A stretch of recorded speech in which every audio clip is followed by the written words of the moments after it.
All right, guys, so here we go. We're at the second half of chapter 27. Um, Pearl Harbor, December 7th, 1941, a day that will live in infamy, according to FDR. In fact, you remember how we talked about FDR had been, he had struggled with, because he had been polio and he had been partially paralyzed, right?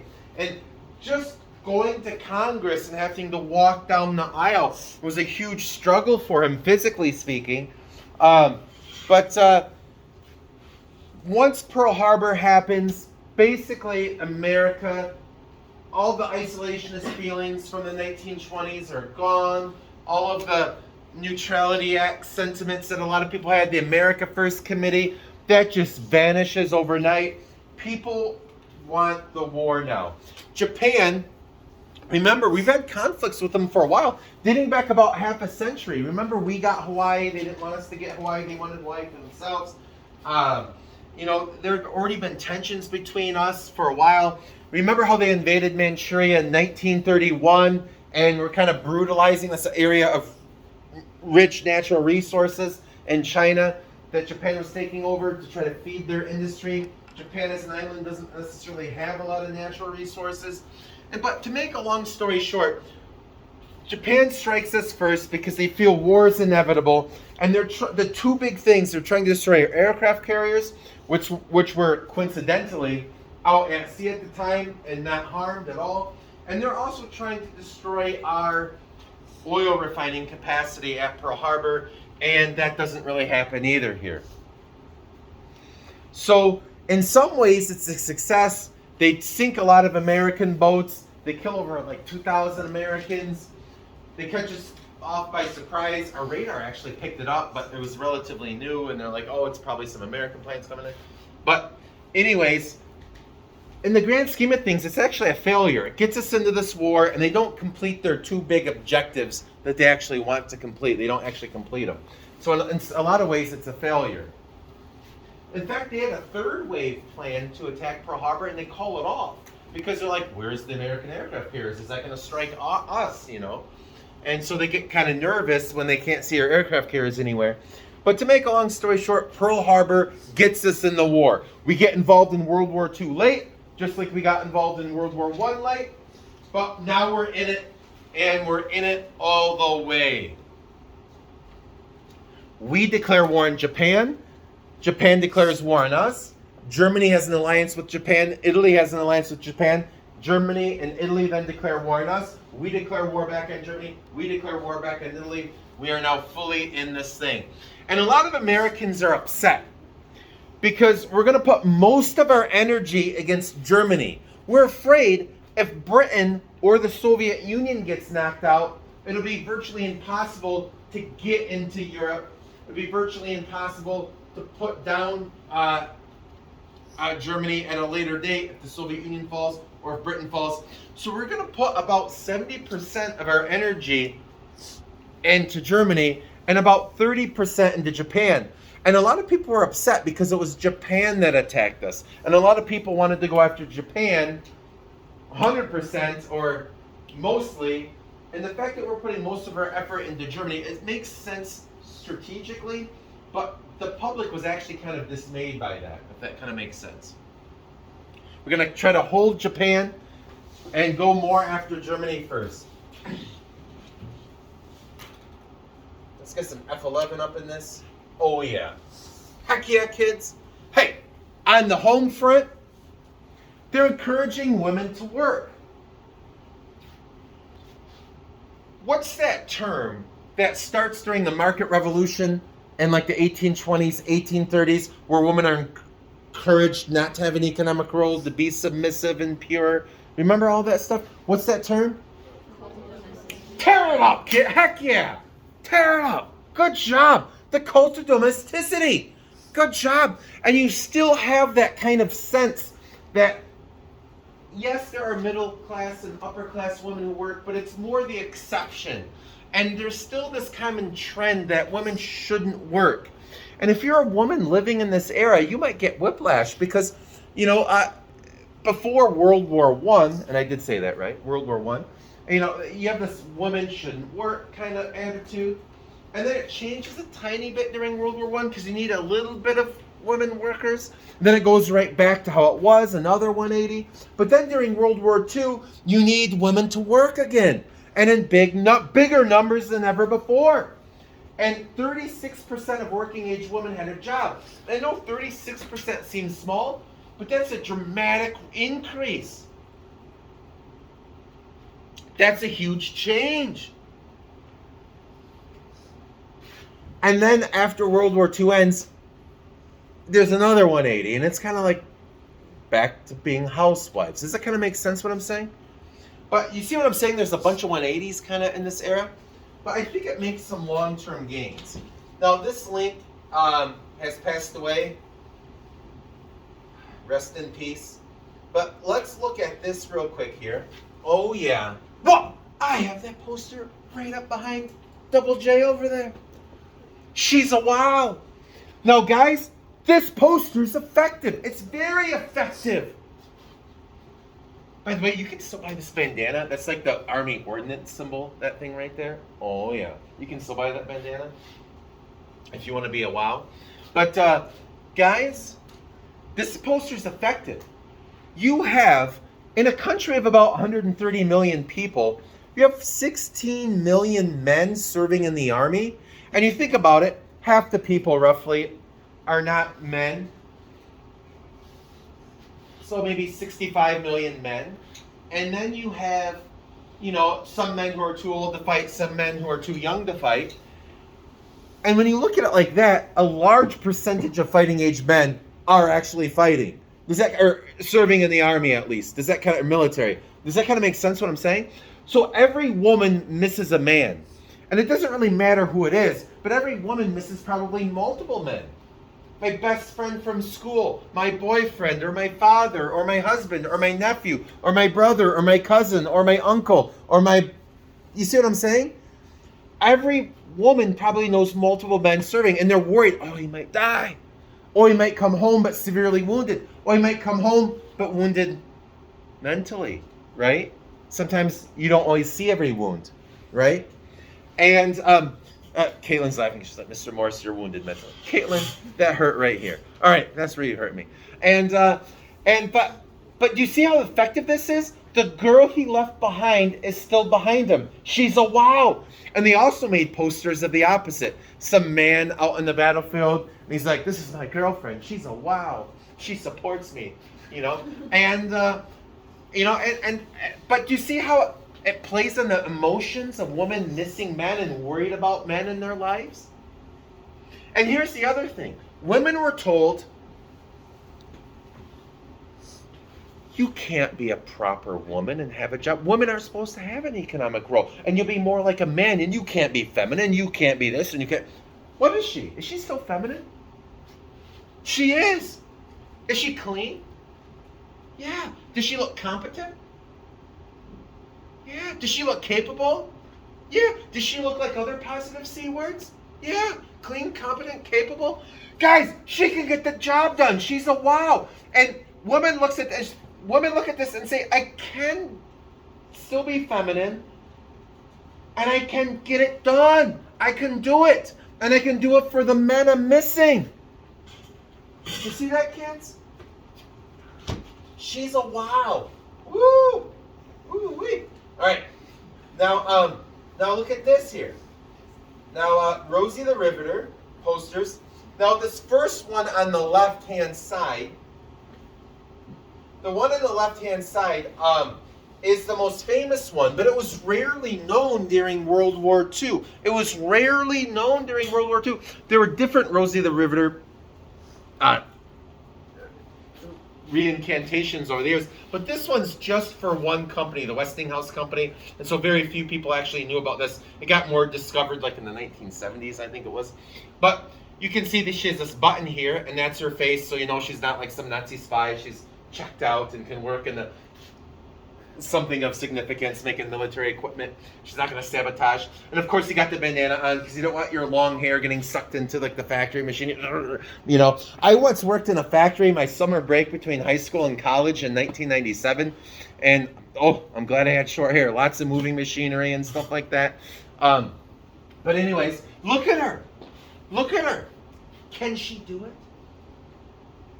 Yes. And you know she can do it, not just because she says we can do it, but you know she can do it. Look at those eyes. They're fierce, determined.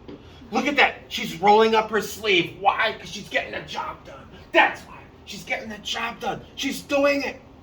Look at that. Look at that. Eva's like, I'm going to go out there and conquer something today. Oh, yeah. Heck yeah, Eva. Tear it up. Now, here's a different version of Rosie the Riveter. And this is by a famous artiste, Rockwell, Norman Rockwell. Anyone ever hear of Rockwell? Oh, heck yeah. He's a famous artist, right, in this era, right? But what's different with this Rosie versus maybe She's a Wow or that Rosie over there on the left, the Westinghouse Rosie?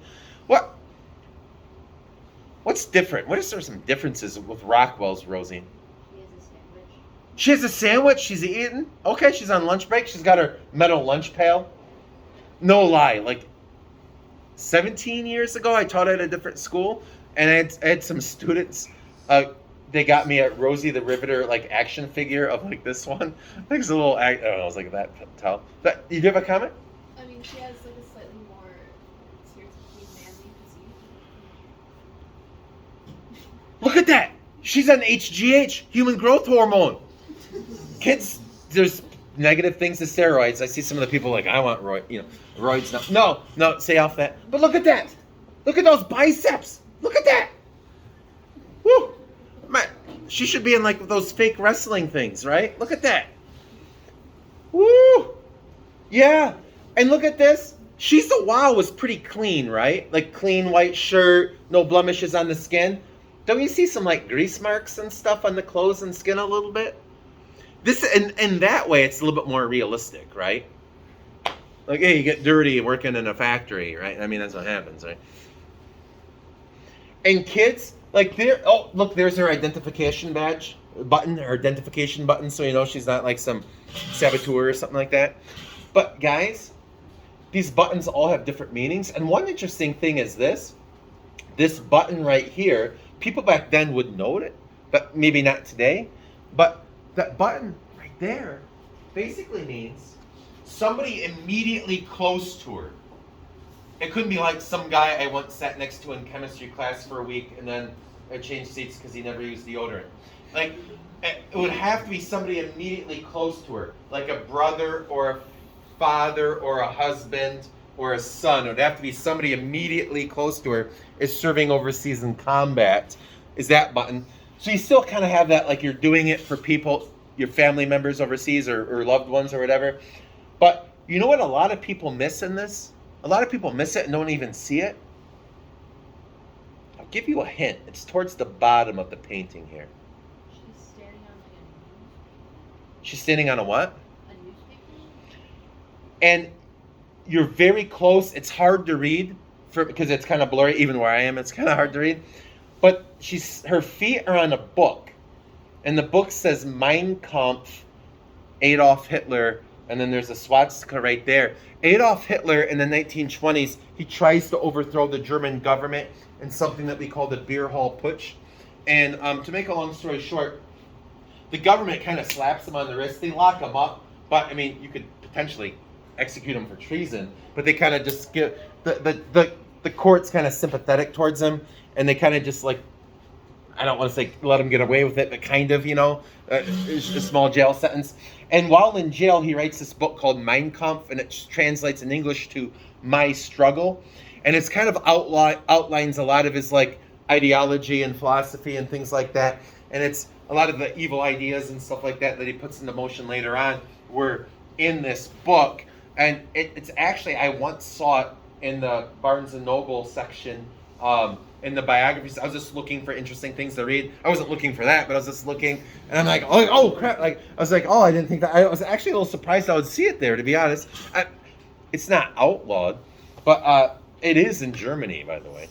But it's kind of hard to outlaw it today with the internet. You know what I mean? But it is technically outlawed in Germany.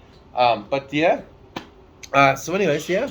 So these are ways. Do you see how these might encourage women to work though? After they had been kind of indoctrinated with some of that cult of domesticity kind of residual effects kind of hanging on. Does that kind of make sense? A little bit, maybe? Yeah. Guys, they try to get children to help with the war effort. For example, there's like a young club, kind of like the Boy Scouts, called the Victory Boys, and they have them go around like trying to sell war bonds to raise money for the war. They collect things and do things, and they feel like they're a part of something.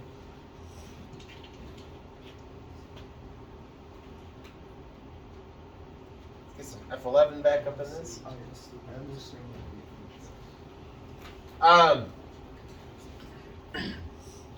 Internment camps, we spent Tuesday, right, talking about internment camps, or we spent part of Wednesday, right? We spent part of Wednesday talking about internment camps. Yeah, we had the snow day. That's why it wasn't Tuesday, because we had that snow day, so we were a little bit behind. So I won't go into too much detail here because we spent a good chunk of time on that. But we create internment camps during World War II, and kids, I don't want to. I'm not trying to say this is okay, but every year I have some kids who on some writing assignment say like this is just as bad as like the Nazi concentration camps. They're not. Now I'm not saying they're good or right, but sometimes you can have different levels of wrong. Does that make sense? It's more wrong to murder somebody than to, say something mean to them. Right? Does that make sense what I'm saying? There's different levels of wrong. And here's why I say they're nothing like, well, I guess, they're locking people up against their will, so I can't say there's nothing like, but why there's a big difference between the two. The Holocaust, estimated to have killed 6 million Jewish people and 5 million other people. Besides the Jewish people that were killed, the 5 million other are people like political dissenters, maybe gay men, maybe Romani people, some Slavic people. Nazi Germany just did some horrible things. They offed some people for birth defects. I heard this story of, and this I guess technically isn't part of the Holocaust, but like there was a young girl who was depressed, and she went for help for depression. And this was when Germany, right before the war, but when Germany looked to be on the rise and everything. And she said she was depressed, and she got reported for being depressed because you shouldn't be depressed when, Hitler is so great and Germany is so great. And so they took her against her will and sterilized her because they didn't want her defective genes being passed down, because obviously she has defective bloodlines if she's depressed at such a wonderful time in history. It's very, very sick. And think about this. These internment camps, they did a study, and the deaths inside the internment camps were negligibly higher than the outside population because we're not killing people, we're feeding them. And now, is it abuse?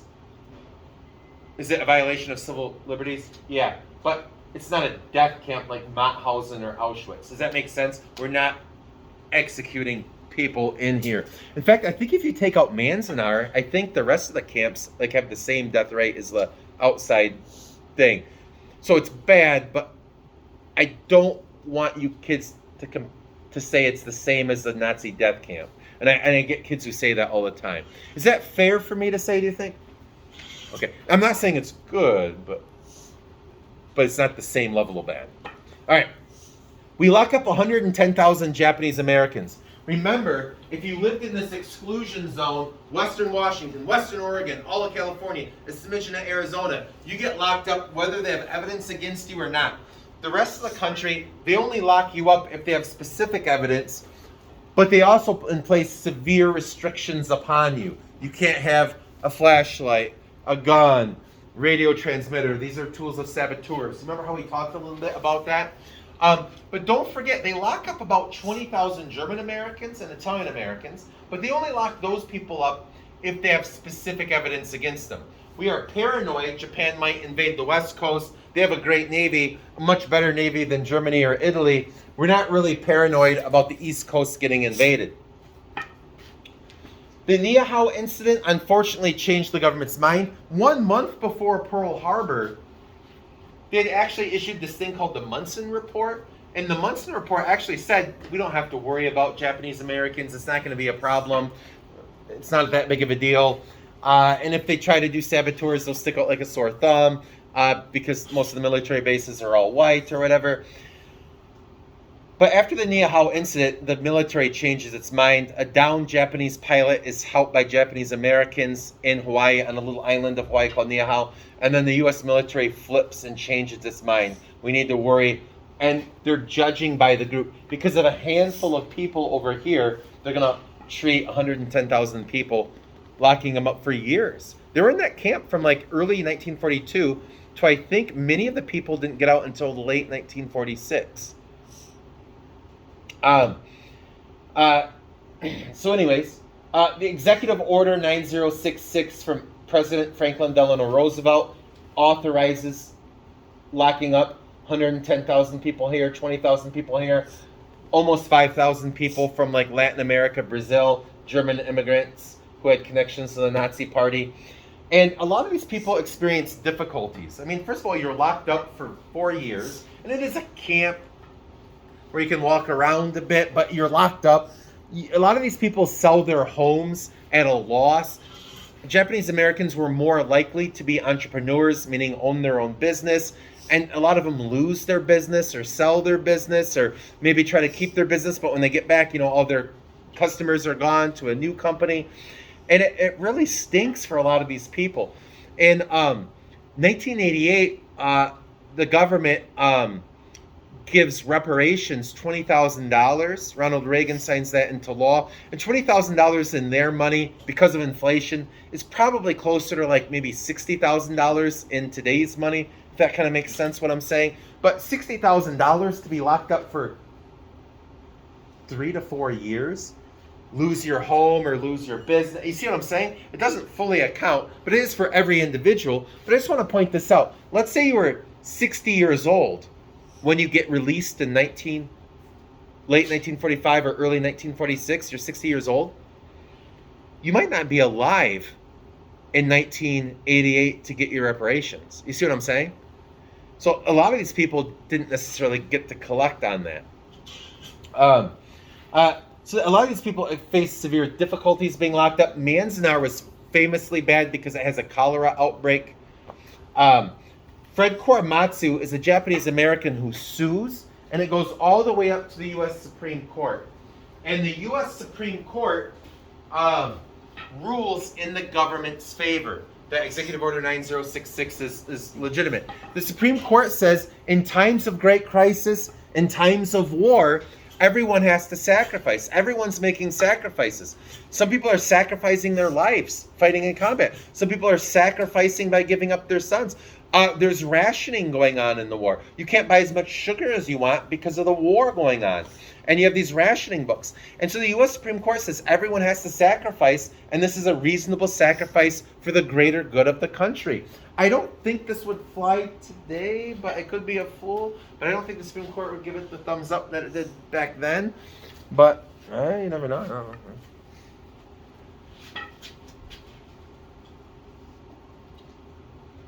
You guys doing okay? Heck yeah. All right. Guys, the Double V campaign. Oh, crap. Where'd the time go? Holy crap. Probably blabbered too much in those videos. You kids have to say, Mr. Morse, you're an old windbag. You gotta just keep it moving. Right, Novak? Kids Double V campaign. I'll speed it up here. African Americans. There are some African Americans who say we need a double victory. Victory abroad, but also victory at home. Yeah, obviously we need to beat Nazi Germany and Imperial Japan. Yeah, obviously. But we also want a victory at home. We want to end these Jim Crow laws and end these places that find ways to cut us out of voting. We want to end that. Let's get like a civil rights gain here.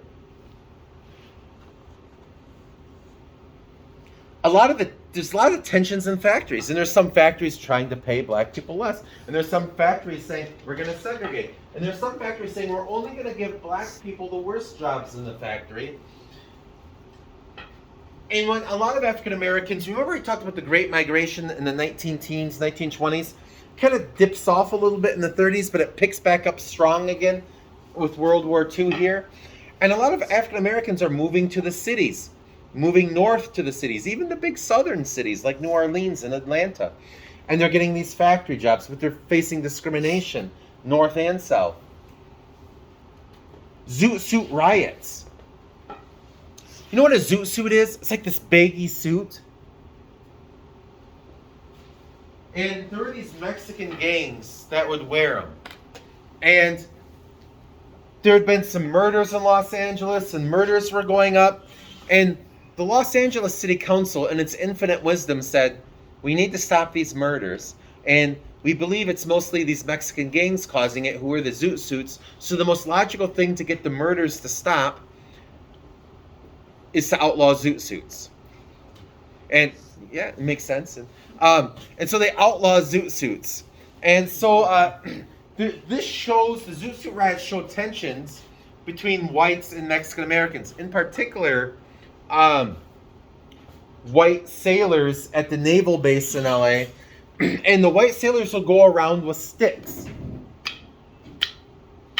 And they'll go around looking to enforce the law. And they find somebody wearing a zoot suit and they beat them up. And there are stories of them going to movie theaters, flipping on the lights, and just going up and down the rows with clubs, looking for people with zoot suits and finding somebody. And they beat them up. They strip off their zoot suits, sometimes just leaving them in their underwear. And then they collect their zoot suits and they throw them in the road. Sometimes they set them on fire, the zoot suits. And sometimes they urinate on them and do other things. But they just go into places of business and look for people with zoot suits. And there's like mobs of roving sailors. We're going to enforce this law with muscles and sticks. And it shows the tensions and the racism and the conflict at the time. African Americans tend to be segregated, and they tend to be segregated out of combat. There are some African Americans who do serve combat roles, but African Americans in the military during World War II were less likely to see combat because of the racism. Because of the racism, some people believe they were less likely to be able to drive a tank well, or fly a plane well, or take orders in the field well, and so forth. So they experienced a lot of racism. Most African Americans in the military had more jobs like with the trucks and transportation, which is actually extremely vital, the logistics supply chain. But cooks and things like that, orderlies in a hospital. But the fact of the matter is some African Americans were allowed in combat roles, and the ones that were did exceptionally well. For example, the Tuskegee Airmen. Do you guys remember who started the Tuskegee Institute? Who?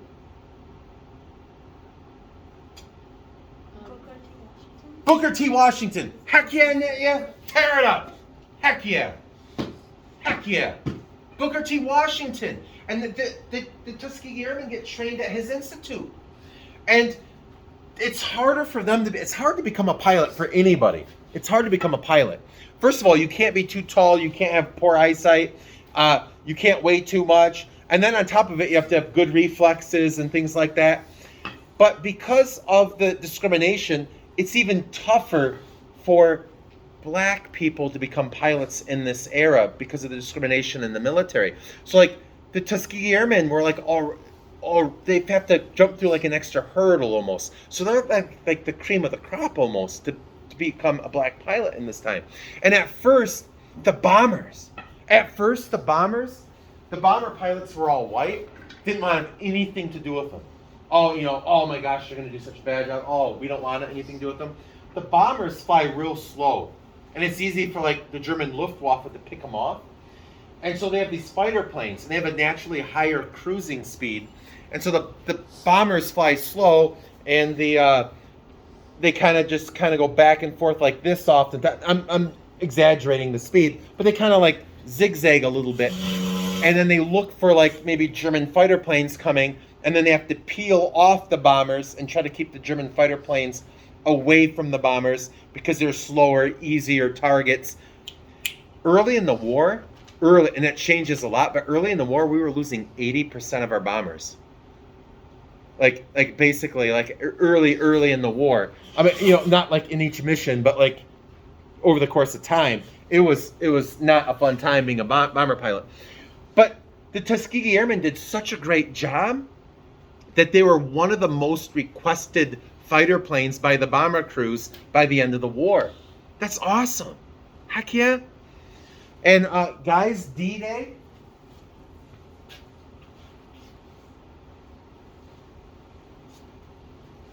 Yeah, but if you were a Tuskegee Airman, that's amazing because you had to jump through so many hurdles to get that.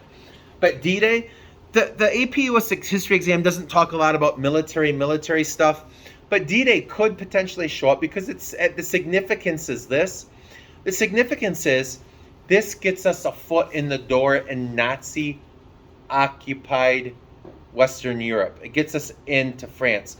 The US, British, and Canadian troops, and a few other like people here and there, but invade Nazi-occupied France and start the liberation of Western Europe.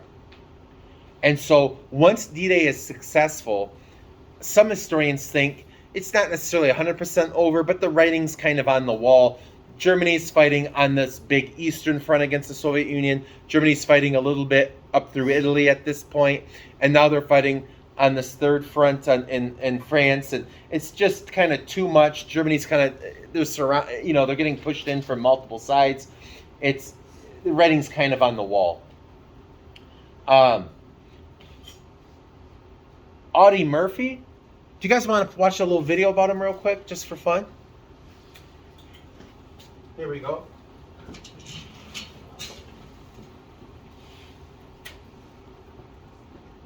I think I might change the video here, just for fun.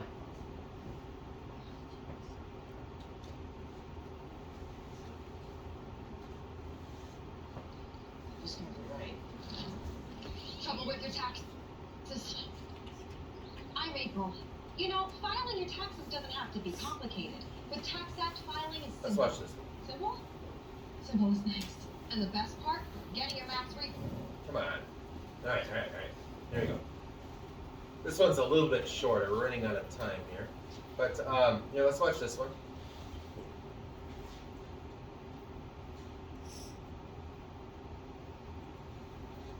I clicked you. Oh, okay. Audie Murphy was born in Kingston, Texas on June 20th, 1924. He grew up on a farm near Greenville, Texas, and dropped out of school in the 5th grade to help support his family by plowing and picking cotton. Audie had always dreamed of joining the military, and after the attack on Pearl Harbor, he tried to enlist, but was rejected as he was underage. In June of 1942, after his 17th birthday, his sister adjusted his birth date so that he seemed to be 18, giving him the legal ability to enlist. He was turned down again, and probably laughed at by the Marines and the U.S. Army paratroopers because of his short 5.5-inch height and weighing a meager 110 pounds, both of which were under the minimum weight and height requirements for the military.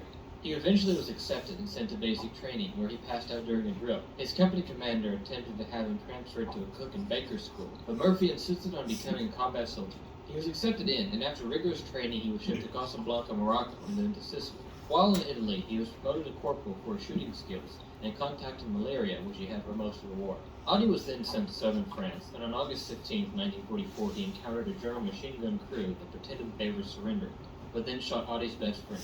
Audie completely hulked out, killed everyone in the gun nest, and then used their weapons to kill every German soldier in a 100-yard radius, including 2 more machine gun nests and a bunch of snipers.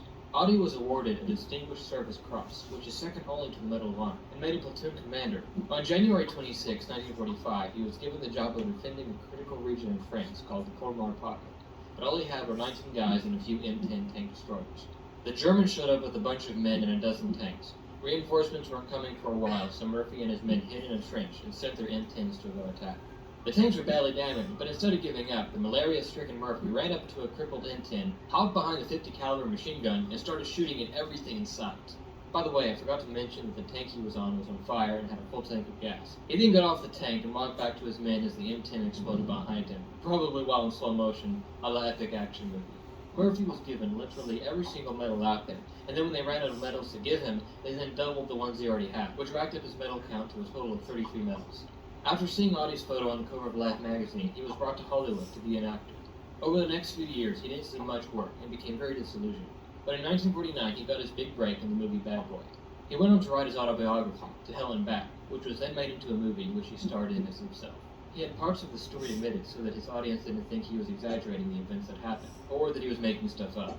For 20 years, it was the highest-grossing movie that Universal Studios made. It took a movie about a giant man-eating shark to top Audie Murphy's awesomeness. In his short career, he acted in over 44 films, and in addition to his movie career, he also became a country music songwriter. On May 28, 1971, during Memorial Day weekend, Audie Murphy was killed at age 46 when his private plane crashed in a mountain near Virginia. Although there's a tragic ending to the story, the legacy of Audie Murphy lives on.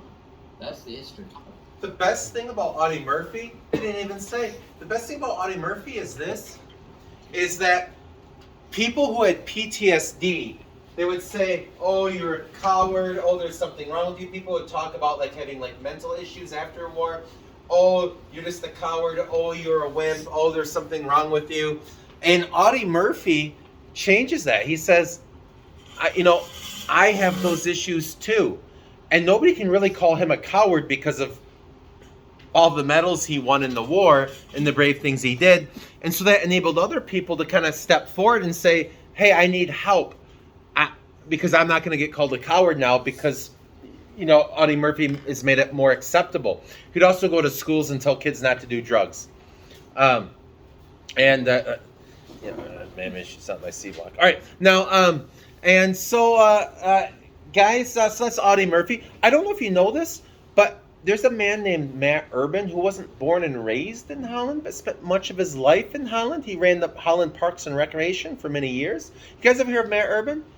He actually, there's a dispute. I think he ends up tying Audie Murphy. He gets recommended for the Medal of Honor, but the guy who does it dies and can't follow up on it, and then the paperwork somehow gets lost. And then people remember it and start pursuing it. And then in the 1970s, the war ends 45, Matt Urban then finally wins the Medal of Honor for something he did in World War II. And then I think he ties Audie Murphy for the most. But Matt Urban had been injured something like 4 or 5 times in the war. One time he escaped out of the hospital so he could go back and fight when he was supposed to stay in the hospital. But Matt Urban's famous American too. He just didn't became a Parks and Rec guy, not a Hollywood celebrity, so he didn't get as much attention. But he's a famous World War II hero. He spent much of his life here in Holland. To his dying day, he was here in Holland. There's a park named after him about a mile down the road. That if you go down Lincoln Street, about a mile that way, it's kind of like right there on, what is that, 32nd? Matt, heck yeah. All right, good.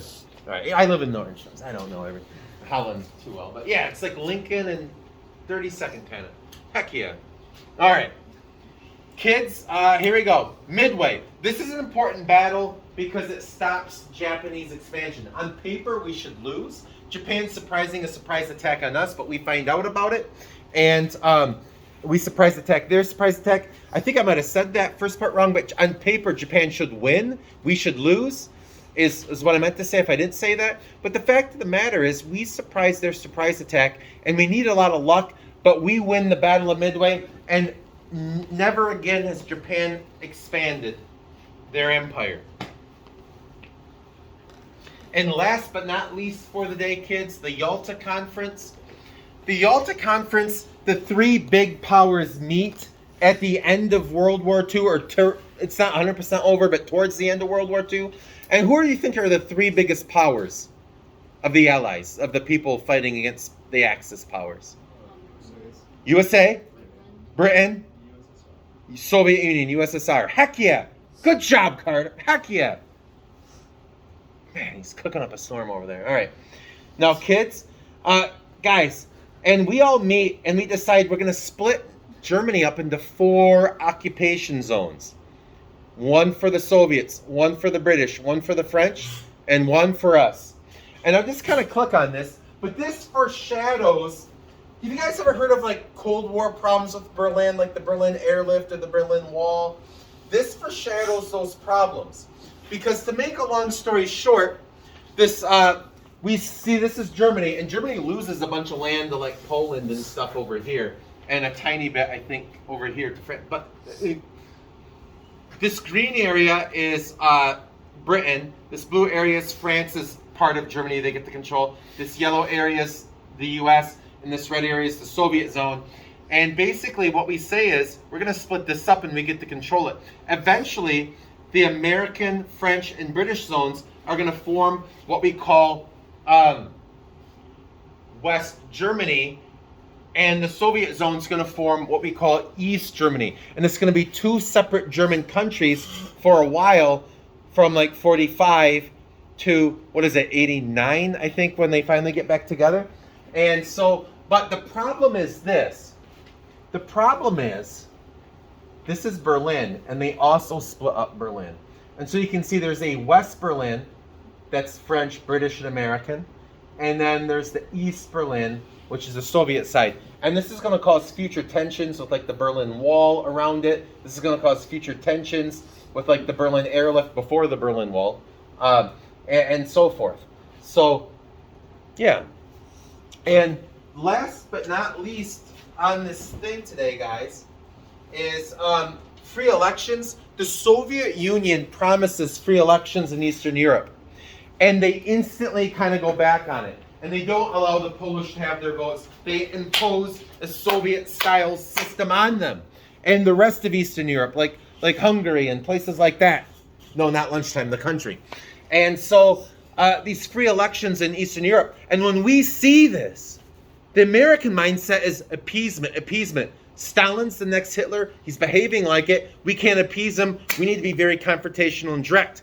And to be honest, they promised free elections. Free elections are good. It was wrong of the Soviets to backtrack on it. However, take a step back a second. From the Soviet point of view, the Russian mindset is Napoleon invades out of that direction, and it leads to like tons and tons of dead Russians. World War I don't know if you would say they would get invaded, but they, from their point of view, they get invaded, leads to millions of dead Russians. World War II, they get invaded from that same direction by Germany, and millions and millions and millions of dead Russians.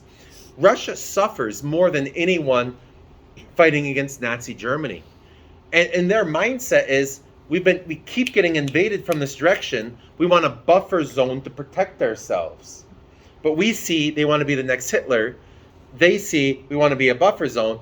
They did backtrack and they shouldn't have, but you can kind of understand what they're thinking or why they're doing it. It was still wrong for them to not allow free elections, and they brutally oppressed some of those countries in Eastern Europe. But you see what I'm saying, though? And some people see the Yalta Conference as a victory for the Soviet Union because some people feel like we just handed over Eastern Europe to the Soviets. Make sense? Any quick questions?